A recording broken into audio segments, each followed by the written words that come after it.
What's up guys, it's your boy Java Monkey J, and today I am bringing you a Phase 2 Pre-BIS DPS tier list for Season of Discovery. With the level cap going from 25 to level 40 and new abilities being unlocked as well as new talents, I wanted to see if the meta was going to be shaken up a bit from the current melee heavy meta we have now in Phase 1 of Season of Discovery.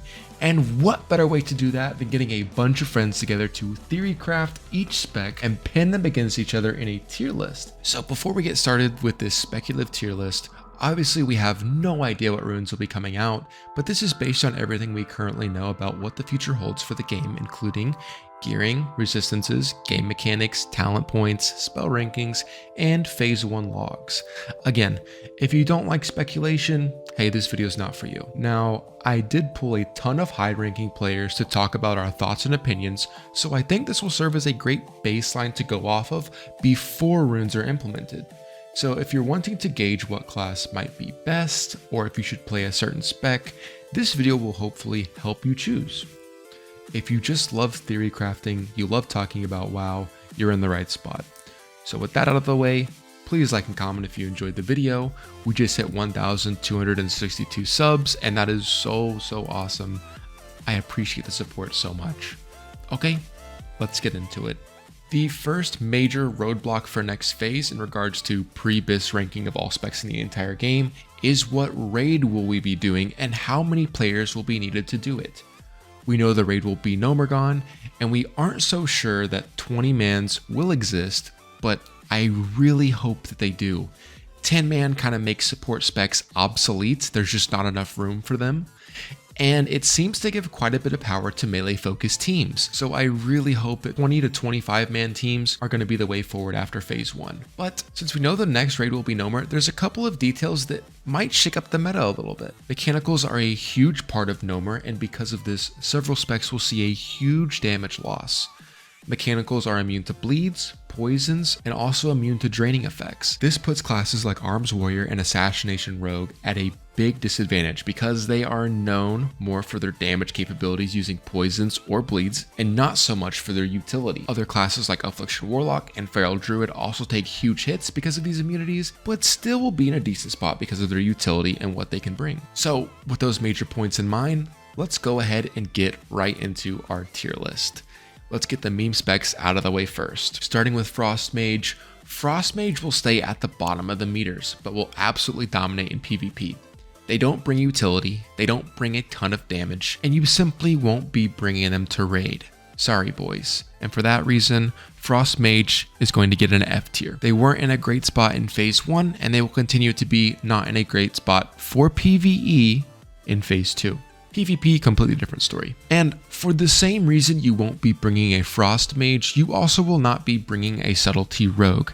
At this point, Subtlety Rogue is pretty much a joke. There isn't really a spec that uses a lot of subtlety talents, so subtlety will continue to be in the F tier moving forward. After that, our second to last meme spec is going to be Survival Hunter. And actually, no one really plays Survival Hunter because it doesn't have a lot of damage talents baked into it.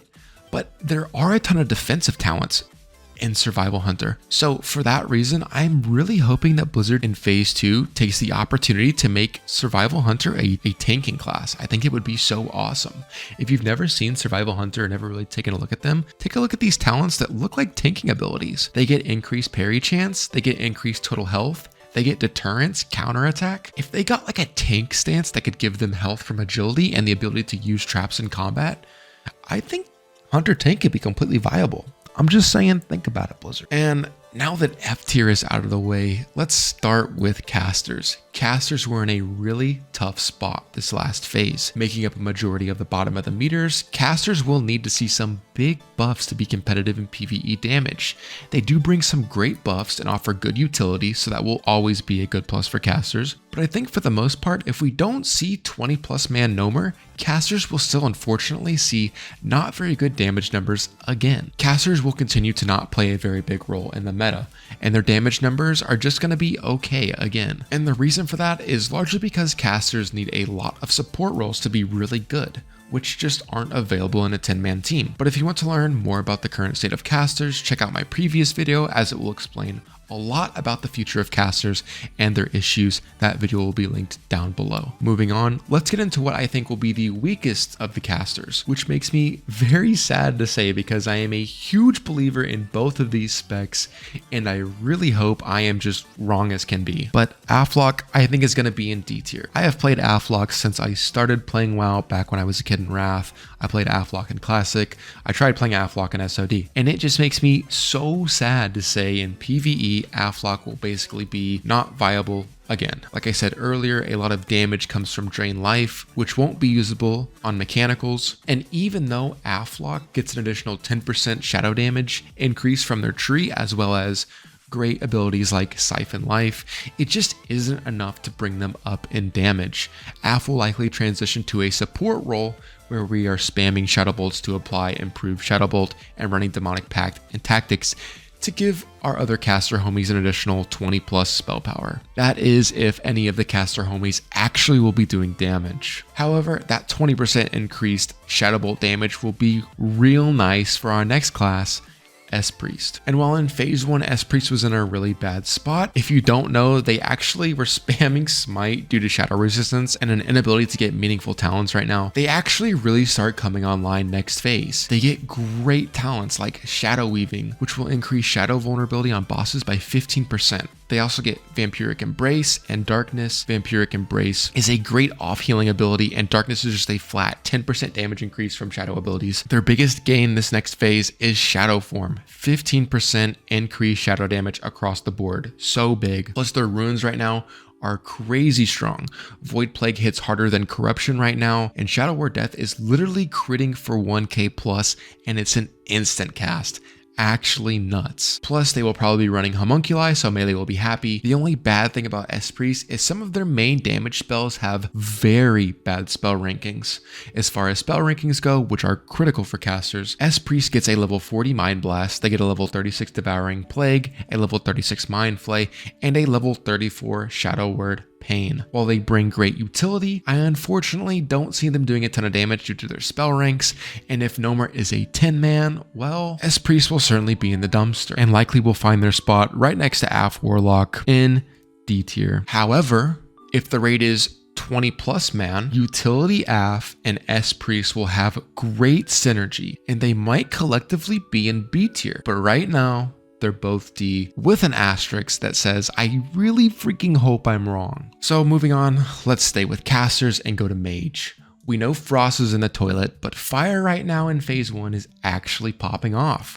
Fire does insane damage with Burnout Synergy, Living Flame, and Living Bomb. And don't be fooled by these logs, okay? Casters are still garbage in phase 1. Currently, people are cheesing the droplets on the last boss, and since Fire Mage is cheesing logs, we don't respect people that cheese logs. Therefore, Fire Mage gets in the B tier. They bring Scorch Spam utility, which is great for Destro locks, and they will be Scorch spamming because they also get a level 40 Scorch. They unfortunately get shafted on their main damage dealer, Fireball, which only gets a level 36 spell rank. And despite their addition of other talents like Combustion, Critical Mass, and Firepower, I just think their damage will still be meh.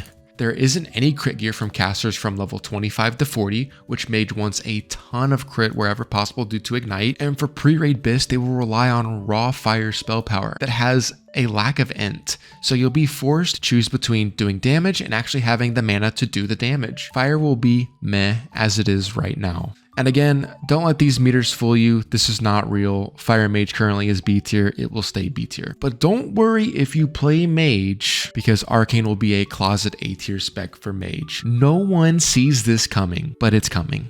Arcane gets insane spells from their tree like Arcane Power, Presence of Mind, Arcane Meditation, and Arcane Mind. Their mana problems literally vanish next phase, and their main damage ability is on a rune, so they get automatic scaling on that ability, which is Arcane Blast. They also get the regeneration rune option for off-healing speedruns if they need to, and they can also switch this rune out for just more damage in Burnout or if Enlightenment becomes viable. Big damage, flexibility, utility. Arcane Mage is gonna pump. A tier class, and maybe even our dark horse S tier. But to move on to a very boring A tier pick, let's talk about Destro Warlock. Destro Warlock is very good compared to other casters in phase 1. They have 2 of their main damage dealing spells on ruins, so they get that automatic scaling that we have talked about. Incinerate and Chaos Bolt only get more synergy as Destro hits 40. They pick up big talents like Ruin, flat plus fire damage, improved Immolate, and an instant cast Conflag. All great talents, nothing back-breaking, just normal Destro doing solid Destro damage. Destro also gets a level 40 Immolate, so Destro Warlock will be chilling A tier caster. However, Destro will still probably just be lower upper pack for overall damage, getting beat out by melee classes. This is the safest A of my life, and with that we have ranked all of our caster DPS in our tier list. And wait, is someone knocking at my door? Elemental Shaman. You might think it's F tier because this phase they literally did less damage than a Shadow Priest slamming smites. You might think that they're D tier because they literally have an RNG mechanic that they rely on to do little dick damage. You might think that they're C tier because you can't see them coming. You might think that they're B tier because there can be no other competition against these rising gods. And you just might think that they are A tier because there ain't no way I'm getting gapped by an Elemental Shaman in a game made for melee classes to be number 1 damage. But you'd be wrong every single time. Elemental Shaman, S tier next phase. Elemental Mastery, Lightning Mastery, Storm Reach, Call of Thunder.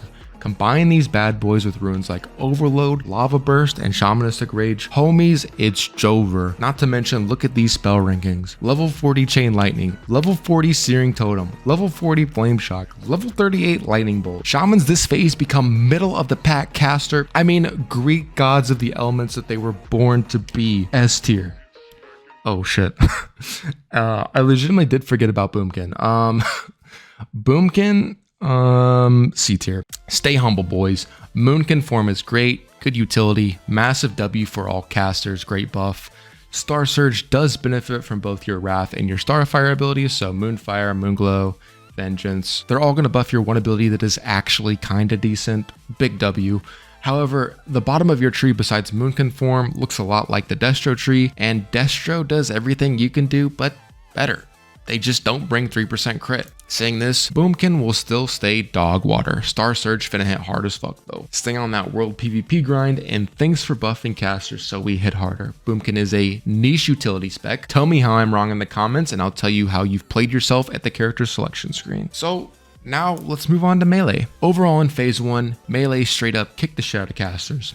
They did more damage, and melee naturally synergized with other melee, so in groups of 10 in a raid setting, naturally the best comps drifted to melee focused ones because why bring one mage and one warlock to buff the other casters when they literally just do limp dick damage? We have to wait for them to get mana, and they don't have 100% uptime.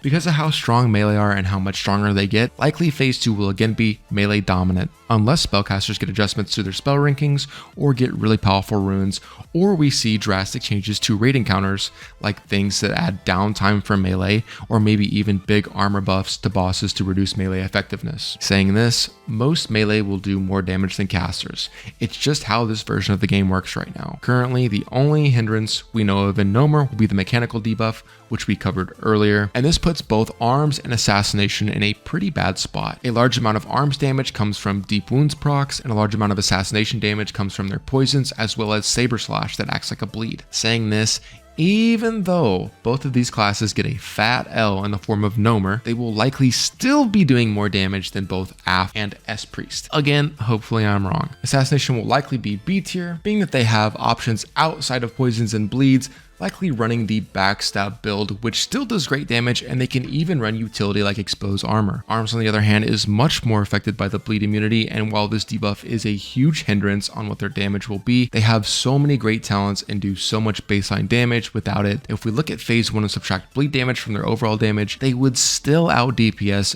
Destro Warlocks, the highest DPSing caster classes on legitimate logs. Arms Warrior, C tier. And it's only that low because the alternate spec you could play as Warrior is just so much better. Fury Warrior completely comes online next phase, and if you thought the Warrior gap was bad, now just wait. Warrior's rage problem has almost completely been solved with Endless Rage, and with the additional talent points Warriors get at 40, Fury can officially come online to be the best spec for the remainder of the game. Death Wish, Flurry, Improved Berserker, Bloodthirst, Improved Slam. Warriors become gods next phase, and everyone else becomes a peasant. The only question we have for Fury Warriors is, what broken ruin are they going to get that will further push them into the stratosphere?